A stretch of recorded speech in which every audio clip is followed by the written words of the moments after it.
¿Qué tal? ¿Cómo les va? Bueno, hoy iniciamos una serie de programas con las nuevas tecnologías. Para alguien como yo que está, si Dios quiere, en unos meses se cumple 80 años, son nuevas experiencias, por cierto, porque yo nací cuando no había televisión en la Argentina, por ejemplo. Nació a los 7 años. Es cuando yo tenía 6, 7 años, recién apareció la televisión y se difundió recién a fondo con varios canales en la ciudad de Buenos Aires, cuando tenía 15 y 16, y en el país mucho después. Pero bueno, estamos en tiempos en que todo mucho se acelera más y por ahí lo que era interesante hace un año y medio hoy ya es viejo. Eso es lo que hoy a lo mejor en semanas o en meses cambia todo. Acá en este programa vamos a hablar de algunos temas de actualidad pero vinculados a la historia. ¿Por qué? Hay una realidad. Las tecnologías cambian, ¿no es cierto? Yo recién decía, bueno, acá estoy usando una tecnología que para mí es nueva, que soy de otra época, de la época de la radio, como en su momento fue una sorpresa la radio para mucha gente y antes fue el diario y bueno, y antes un libro impreso hace 500 años. Y lo mismo antes la tecnología era hacer instrumentos con la piedra, madera, el hierro, es decir, todo va cambiando.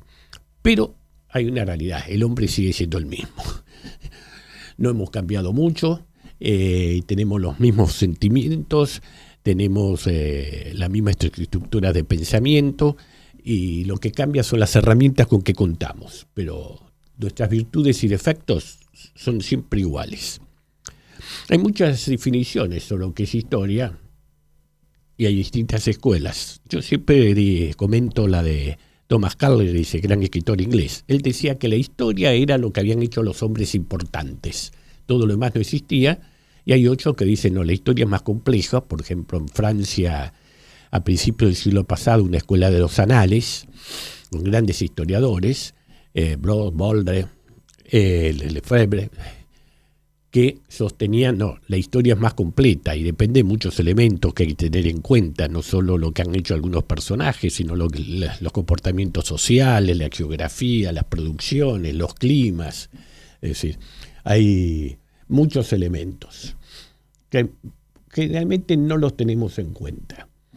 Y también es cierto que da la sensación como que nos hemos olvidado mucho de nuestras historias, incluso no tan recientes, de acontecimientos o sucesos hace 50 años. Yo veo, por ejemplo, las quejas de cómo estamos, hay evidente un olvido en la sociedad, que cree que antes de un mundo mejor.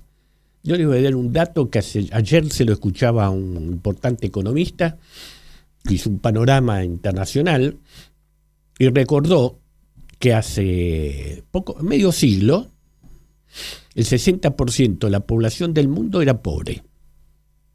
Hoy, ese porcentaje ha disminuido al 10%. Es decir, el 90%, por supuesto que son términos relativos. Uno se puede sentir pobre porque no puede viajar todos los años a Europa. Otro se siente pobre porque no puede ir nunca en su vida. Estamos hablando de poder comer todos los días, tener un techo, alimentarse y poder tener un mínimo de educación.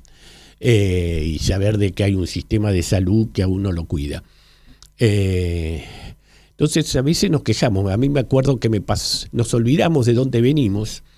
De vez en cuando es bueno ver documentales viejos del año 30, del año 40. Recuerdo que en una comida, un señor más o menos de mi edad, que había emigrado de Italia a los 2 años, me dijo, yo no sé para qué se vinieron. No tenía menor idea de que había hambre en Italia en ese momento, producto de la guerra, lo que fuera, pero había hambre. Entonces lo había olvidado, no lo tenía en su memoria. No sé si seguramente los padres se lo habrían contado, él no lo tenía registrado. Yo no sé para qué se vinieron. Claro, estaba registrando la Italia de la actualidad, en que todos comen y que hoy hay que tener un nivel de vida superior al de la Argentina. Bueno, no era la realidad hace 70, 60 años. Eso muestra el olvido que a veces tenemos de los sucesos, de cómo era el mundo, cómo era nuestro país hace años. En nuestro país, por ejemplo, tenemos un defecto, me incluyo, por supuesto. A veces, cuando criticamos a los gobiernos, no nos damos cuenta de los contextos internacionales. les voy a contar algo de mi infancia. Mi padre me contaba que en su casa mi padre nació en 1909, y contaba que su familia, sus antecesores, digamos, padres, abuelos, le contaban lo mal que se había estado en la época de Avellaneda y la situación crítica que se había vivido. Después están los recuerdos más recientes que yo escuchaba de la crisis del 30. Nací en el 45, 52, 53, uno escuchaba. Mi generación tiene una diferencia enorme con la generación actual, que el no tener los entretenimientos que hay ahora, ni las computadoras, ni los teléfonos inteligentes, ni el streaming, ni los YouTube, en definitiva, teníamos un instrumento de conocimiento que era la mesa familiar. Y cuando venía la familia, de vez en cuando, los cumpleaños, algún acontecimiento, tíos, abuelos y demás, y se contaban cosas del pasado, y uno escuchaba y ahí iba registrando. Entonces, por ejemplo, la crisis del 30 era algo que para mi generación lo escuchó de primera mano de esos que tenían unos años más. Y lo que parece que no tenían en cuenta que era una crisis mundial. Yo años después hago estudios de historia económica y me entero que en la época de Avellaneda hubo la primera crisis de la revolución industrial. Hubo un problema con los bancos, se habían quebrado algunas empresas ferroviarias estadounidenses, esos ferrocarriles se construían con financiamiento que daban bancos londinenses, y eso gestó problemas y quiebras bancarias. Y eso como resultado tuvo una disminución de las compras de lana. ¿Por qué menciono las compras de lana? Porque el principal producto de exportación de la Argentina de la época avellanera era la lana de nuestras ovejas. Lo que ahora es importante, la soja, por ejemplo, la soja nuestra en la época de 1870, 1880 era la lana. La Argentina llegó a tener 100 millones de ovejas. Ahora creo que hay unas 20, no llegan a 20 millones. 100 millones de ovejas. Ya Rivadavia se había preocupado por traer carneros y ovejas de raza, de calidad de Inglaterra en 1821, 1822, y eso generó que hubiéramos tenido grandes rodeos que se exportaba esas lanas para las industrias textiles de Estados Unidos, Inglaterra, Francia, además. De Europa y Estados Unidos básicamente. Claro, cuando hay una crisis disminuyen los consumos y en consecuencia cada más. Bueno. Entonces el problema era ese, una crisis internacional.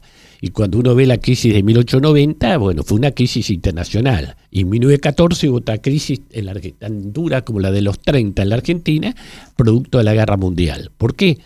Porque dejaron de venir inversiones. Y además durante un tiempo hubo mercados que tuvieron unos problemas porque los bloqueos, por ejemplo, de los que se hizo la flota inglesa en la Guerra Mundial de Alemania y demás, hizo que tuviéramos menos compradores. Así que después las necesidades a su vez de las potencias aliadas hizo que aumentaran nuestras exportaciones y el precio de nuestros productos en el 17 y el 18, y entonces fuimos saliendo. Pero un acontecimiento internacional influye, y como pasó en el 30 y en crisis posteriores. Para no ir tan lejos, tenemos la crisis, por ejemplo, 1978-79, cuando la tablita de Martínez de Oz se va al diablo. ¿Por qué se va al diablo? Porque cae el Shah de Irán. ¿Y cuál es la consecuencia? El aumento de los precios del petróleo, y en consecuencia suben las tasas de interés. Y ahí vienen los problemas de la deuda externa de América Latina en general y de la Argentina en particular. Tasas de interés del 6-7% se van al 20% anual. Evidentemente que no se podían pagar. Ya antes el Rodrigazo fue consecuencia de la suba de petróleo en el año 1973, que sí quintuplica el precio. Bueno, todos decimos qué barbaridad, qué mal este ministro de Economía, qué mal el que lo suplantó. Con esto estoy diciendo que eran buenos, pero hay elementos externos. Bueno, la gente de menos edad, en los 90, recordará el tequila, la decisión de Brasil de devaluar, es decir, todo eso tenemos que tener en cuenta. Los temas climáticos, les voy a dar casos recientes y no tan recientes. La sequía siempre en nuestro país ha sido importante. En 1892, Carlos Pellegrini, el presidente que tuvo que salir de la crisis del 90, decía nuestro país depende del régimen de lluvias. Su prosperidad está vinculada a las lluvias. Bueno, por ejemplo, en el año 51, Perón tuvo 2 años de sequía que hicieron que nuestras exportaciones bajaran de $1.000 millones a $600 millones de la época. Yo soy de la generación que comió pan negro y escuchaba las protestas y la indignación de la gente y demás, pero hubo una sequía. Y lo mismo en la crisis del 62, esa ya no es crisis externa. Y les voy a dar 2 casos recientes. ¿Por qué va Macri al Fondo Monetario Internacional? Porque tiene una gran sequía en el año 2018. Entonces los bancos saben de que vamos a tener menos dólares y no vamos a poder cumplir los compromisos. Entonces, para cumplirlo fue al Fondo Internacional, al Fondo Monetario. Y le pasó también al señor Alberto Fernández, más allá del juicio de valor, que en mi caso negativo, pero más allá del juicio de valor, tuvo una tremenda sequía promediando su mandato en el 2022, y eso evidentemente que influye, reducen las exportaciones drásticamente y ahí tenemos problemas. Porque hoy está de moda hablar del superávit fiscal, que es importante, y nos estamos olvidando de otro superávit aún más importante, que es el de la balanza de pagos. ¿Cuántos dólares entran, cuántos dólares se van? Si se van más dólares de los que entran, inevitablemente tenemos que recurrir a endeudarnos para poder pagar. Si no entramos en cesación de pago, no podemos importar y todas las actividades se paralizan. Así que todo está muy interrelacionado, pero claro, en las luchas políticas, en las facciones, sí, hay muchos creo que lo ignoran, hay muchos ignorantes en la política, y una de las cosas que en particular al que está hablando a mí me preocupan es que muchos de ellos han pasado por la universidad. Yo a veces en las redes veo que alguna gente dice, qué barbaridad, la gente que los diputados deberían tener estudios secundarios, por lo menos, las cosas que dicen, pero no saben nada, son semianalfabetos. Bueno, les voy a dar una noticia interesante, porque lo comprobé. La casi totalidad tiene estudios universitarios, completos, con diploma, lo cual está hablando de que tal vez hay un problema de calidad en la universidad, que le está dando un diploma a gente que no está formada. Bueno, eso es lo que puede pasar. Y que está pasando, sin duda, pues yo también he leído, escuchado esto. Le digo más, un día hice una experiencia y que la he repetido, decidí repetirla. Empecé a buscar discursos de la década del 20 y del 30, hace 190 años, y comprobé que esos discursos fueran de gente que no tenía títulos universitarios. Y me llamó la atención la información que tenían, la formación, la calidad de las exposiciones. Y no decía más, uno puede estar de acuerdo, en desacuerdo, estoy hablando de las orientaciones ideológicas, simplemente digo, valían la pena leerlas, valían la pena, frente a otros ahora que han pasado por la universidad, el rector les ha dado un diploma, y cuando uno los lee dice, pero habla de cualquier cosa sin saber. Y ahí nos va uno de los problemas que sin duda tenemos, tal vez el más grave que todos los déficits, que es el déficit educativo, más que el fiscal y el monetario. Bueno. Miren, la historia tiene nada más que 4.000 años, más aproximadamente 4.300. ¿Por qué? El hombre apareció el Homo sapiens, centenares de miles de años. Nosotros quedamos como especies solos, porque hubo 7 especies de homínidos, la nuestra, el Homo sapiens, unos 40.000 años. Donde ya hay prueba de que en algunos pueblos hay alguna mestizaje con otras especies desaparecidas, como el hombre neandertal. Probablemente, por ejemplo, la gente del norte de Europa, más alto, ¿no? Los neandertal eran altos. Ese mito de que había una raza de gigantes viene precisamente de ahí. Eran mucho más altos que el Homo sapiens. Pero la historia aparece cuando aparece con la escritura. Y se facilita mucho en el caso nuestro de Occidente con el alfabeto. El alfabeto aparece en una ciudad de lo que hoy es Siria, Ugarit, hace unos 4.000 y pico de años. Al escribir puede haber crónicas, alguien puede contar qué está pasando. Bueno, ahí está la historia. Ahí está la historia. Eso es lo que nos permite saber qué ha sucedido, y el resto son los mitos, porque sí, se fue transmitiendo de generación en generación, pero son mitos. Hoy se presume, por ejemplo, que Homero no escribió nunca, que era un señor medio ciego, dicen, que andaba por los pueblos de Grecia recitando la Ilíada y la Odisea hasta que alguien la escribió. Y ahí siempre hubo dudas sobre la existencia de Troya y de esa guerra, que habría sido hace unos 3.000 años. Sí, apareció en una ruina, fue un alemán en el siglo pasado que aparentemente la encontró, pero sigue siendo dudas sobre eso. Y bueno, por eso los mitos, estamos, el mito de Roma, que fue fundada por 2 hermanos amamantados por una loba. Bueno, realmente suena muy mitológico que una loba amamante a 2 hermanos, ¿no?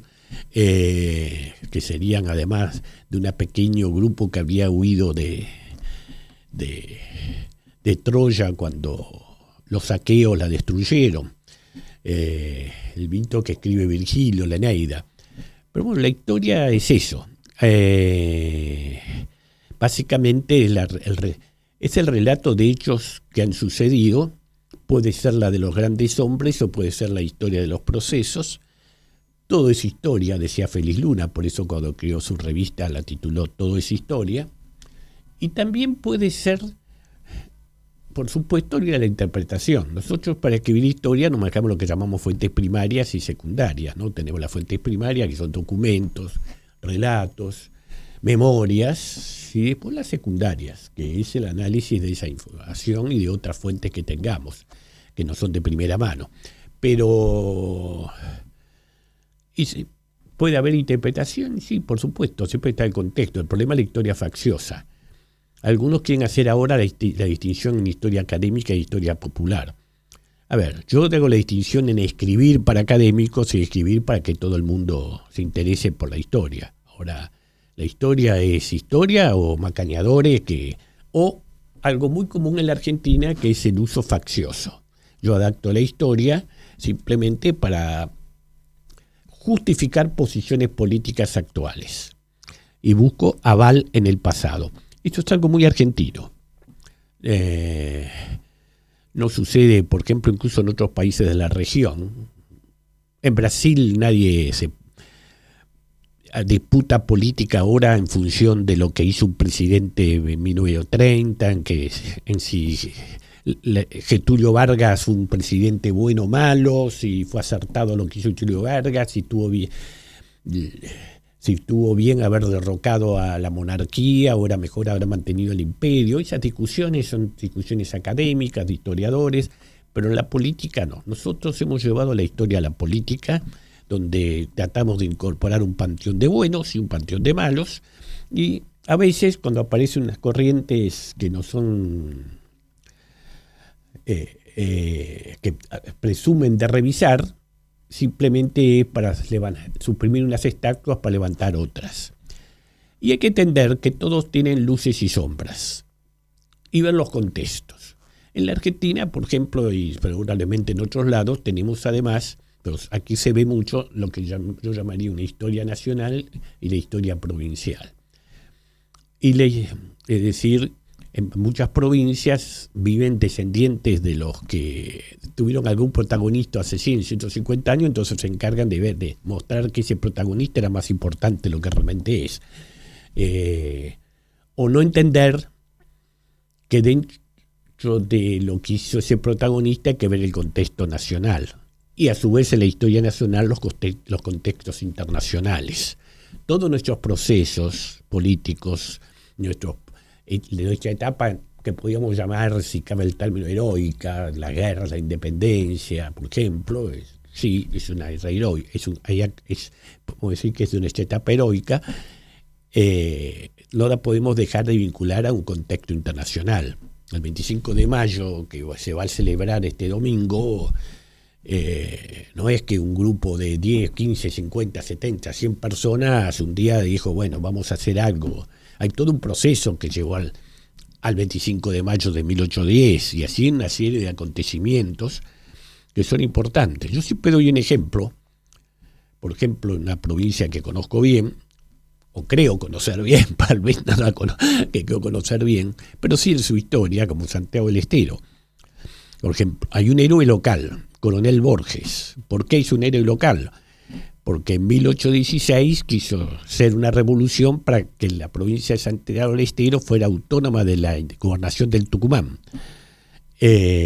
Bueno, el Congreso de Tucumán se enteró, mandó a reprimir, ordenó que se lo fusilara y Belgrano mandó una fuerza al mando del entonces teniente coronel Lamadrid y rápidamente lo vencieron y llegó la instrucción de fusilarlo. ¿Cuándo sucedió eso? En 1816. En 1816 el ejército español estaba llegando a Salta. Es decir, a 300 kilómetros de Tucumán, donde estaba el Congreso, 460 kilómetros de Santiago del Estero, y en Chile se estaba aprontando a cruzar la cordillera. Había un plan del mariscal de la Serna de venir, converger un movimiento de pinzas, él iba a venir por el norte, iba a batir al ejército del norte al mando de Belgrano acantonado en Tucumán, de ahí ir a Mendoza, donde tenía que cruzar el ejército español que estaba en Mendoza para batir a San Martín y de ahí a Buenos Aires. Y hay un señor que se le ocurre hacer una revolución porque dice, no, esta provincia tiene que ser autónoma, no tiene que depender de la capital, no tiene que ser San Miguel de Tucumán, tenemos que tomar la autonomía. Entonces, si yo me pongo en provincial, digo, estaba haciendo la autonomía de mi provincia. Si me pongo en historia nacional, digo, qué inconsciente. Este tipo tenemos dos ejércitos que cruzan, porque así como San Martín estaba planeando cruzar a Chile, los españoles que estaban en Chile estaban planeando cruzar a Mendoza. Bueno, y hace una revolución ahí por este tema. Bueno, son temas de desafío que están en la historia, muy interesantes para evaluar. Y no digo juzgar. Yo no creo en los tribunales de historia. La política, los políticos tienen esa costumbre. La historia me absolverá. Apelo al tribunal de la historia. La historia hay que tratar de evaluar, comprender qué ha pasado, qué ha sucedido, por qué actuaron de una manera o de otra. Pero de ninguna manera hay un tribunal que dice estuvo muy bien, estuvo muy mal. Quiero los contextos. Pero todo esto lo doy como ejemplo de cómo tenemos que ver precisamente ese contexto, como también el contexto internacional. Bueno, son todos temas que vamos a ir evaluando. Sí, espero que les interese, porque creo que nos va a ayudar también, por lo menos a mí me ayuda, a pensar el mundo que estamos viviendo y en el que se nos puede vivir.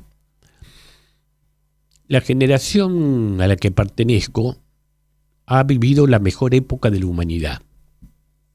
La mejor época de la humanidad. A ver, yo les decía al comienzo de este programa que hace 50 años el 60% de la población mundial era pobre. La pobreza era muy importante en cantidad en Europa en el fin del siglo XIX.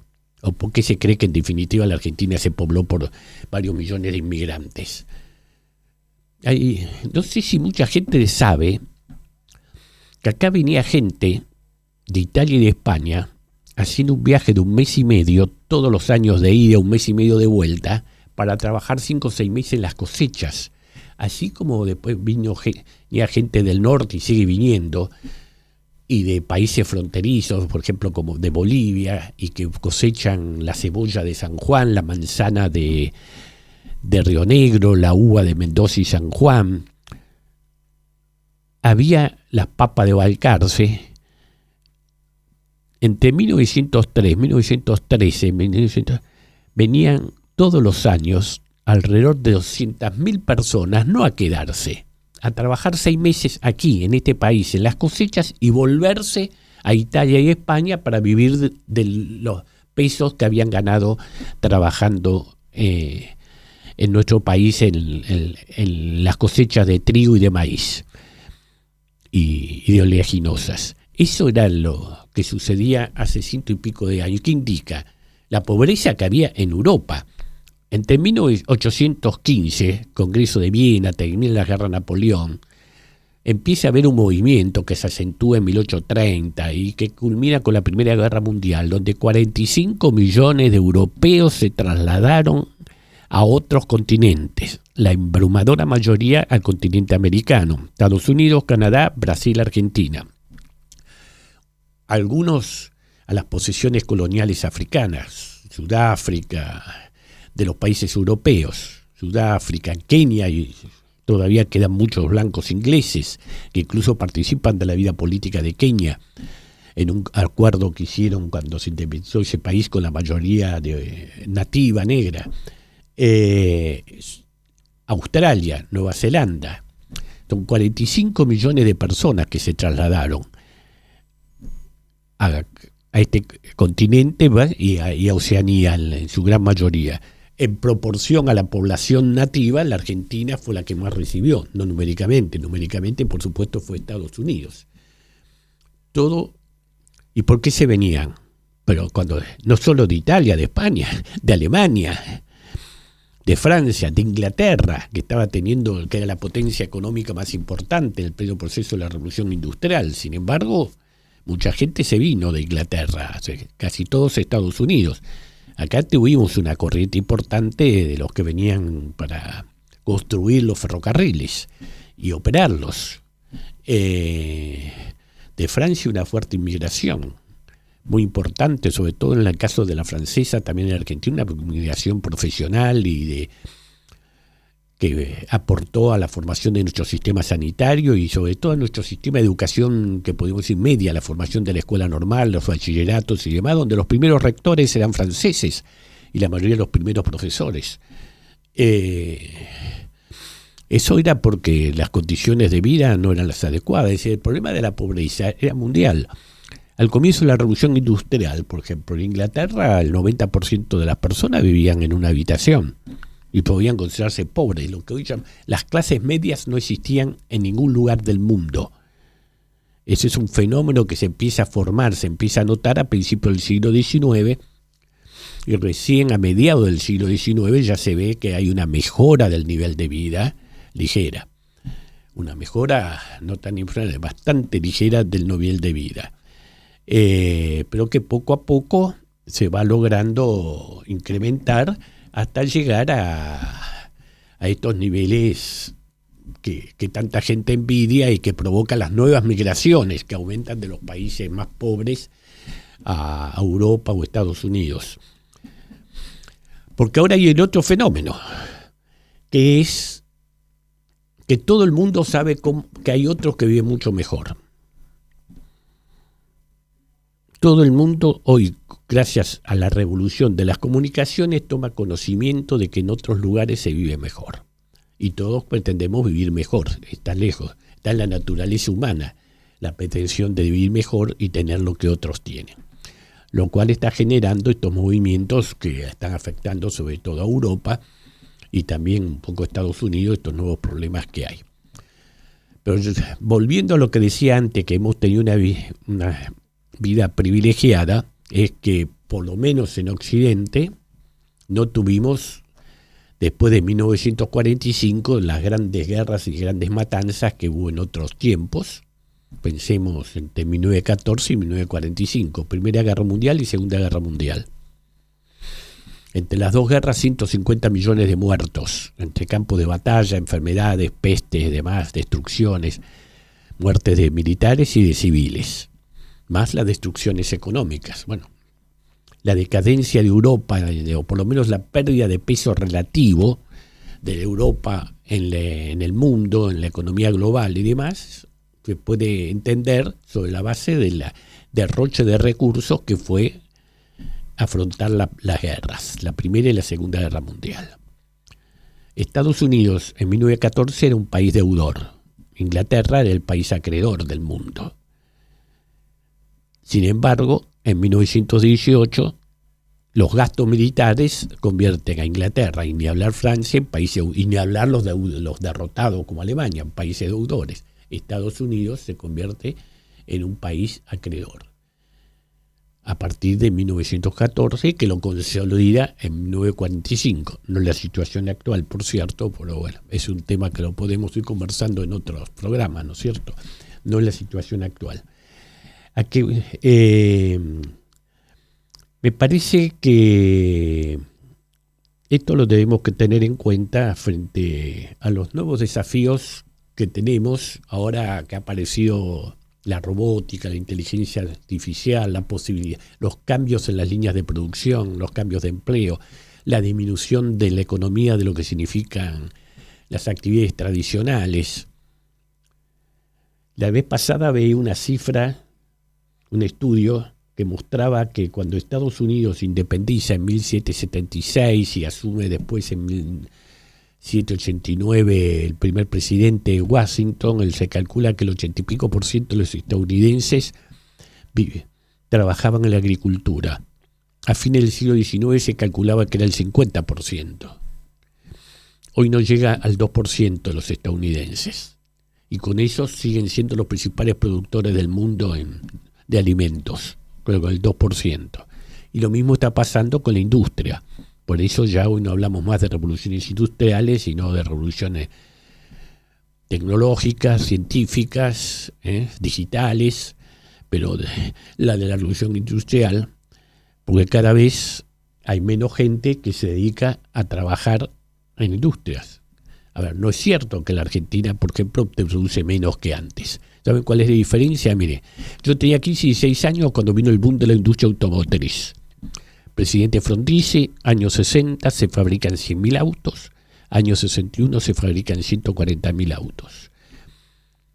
Había más de 120.000 obreros en las fábricas de autos. Hoy que se han llegado a fabricar 600, 700.000 autos, en todas esas fábricas de autos no hay más de 15, 18.000 personas y cada vez van menos, porque se van trabajando con robots, generando nuevos empleos. Bueno, lo están viendo con las casillas de peaje, ¿no es cierto? Que ya no se usa el efectivo y uno pasa con el auto con un chip. Lo cual no quiere decir que no se pierdan trabajos, se generan nuevos trabajos que requieren otros niveles educativos. Pero, bueno, son todos temas que los vamos a ir desarrollando en estos programas, donde vamos a ir entonces haciendo esta mezcolanza. Me parece interesante de incluir lo que nos pasa, de dónde venimos, y bueno, arriesgar. Yo no soy ningún profeta, no me gustan los profetas, descreo de los profetas, y además aprendí que cuando uno cree que va a pasar tal cosa, generalmente pasa lo contrario. Los adivinos se equivocan mucho, los horóscopos se equivocan siempre, así que, pero sí podemos especular sobre el mundo que puede venir, pero siempre teniendo presente que este hombre que hoy tiene armas nucleares, que va al espacio, que lanza satélites, que está manejando la robótica, en el fondo sigue siendo el mismo que un día descubrió el fuego y pudo calentarse y pudo cocinar sus alimentos, que un día empezó a arrojar piedras y después con otra piedra empezó a hacer los primeros instrumentos y después descubrió que había otros materiales, que puede ser un arco de flecha, que un día domesticó al caballo y eso le permitió ganar movilidad, que un día descubrió el estribo para el caballo y eso le permitió a su vez mejorar su performance, su velocidad, o fue un mejor instrumento de guerra. Nos guste o no, la guerra también ha sido un gran acelerador de las innovaciones y de los cambios que después beneficiaron a todos, pero a costo de la guerra. Que para redondearles quiero decir que en estos 4.000 y pico años de historia se estima que solamente 300 no hubo guerra. Y que muchas veces olvidamos que es cierto que después de la guerra mundial no tuvimos una guerra de esas características, pero no dejó de haber guerras locales en el mundo, algunas con mucha publicidad como fue la de Corea o la de Vietnam, pero otras con menos publicidad, como las guerras civiles, las guerras africanas. Todavía ahora hay guerras en África tremendas, en Sudán, Eritrea, además, que todos los días, bueno, los ataques en Yemen, bueno, los conflictos de Medio Oriente que son constantes, a veces con mayor intensidad, otros con menos, pero permanentemente, y la aparición de este fenómeno del terrorismo internacional. que es otro que en definitiva es una forma de nuevas guerras. Alguien ha dicho que no es cuando están hablando de la posibilidad de una tercera guerra mundial, que ya tuvimos una tercera guerra mundial, pero que se manejó en escenarios periféricos, que eso fueron las guerras de liberación, entre comillas, de liberación, guerras terroristas, guerrillas y demás, y bueno, fue una guerra que Occidente la ganó con la caída del muro de Berlín en 1989, así que en realidad estaríamos hablando de una posibilidad de una cuarta guerra de dimensión mundial. Pero conflictos ha habido y sigue habiendo siempre. Lo que hemos evitado hasta ahora es una guerra de las magnitudes que tuvimos en la Primera y Segunda Guerra, que esperemos que lo podamos seguir evitando. Bueno, esto es todo para este primer programa y la semana que viene la seguimos. Gracias.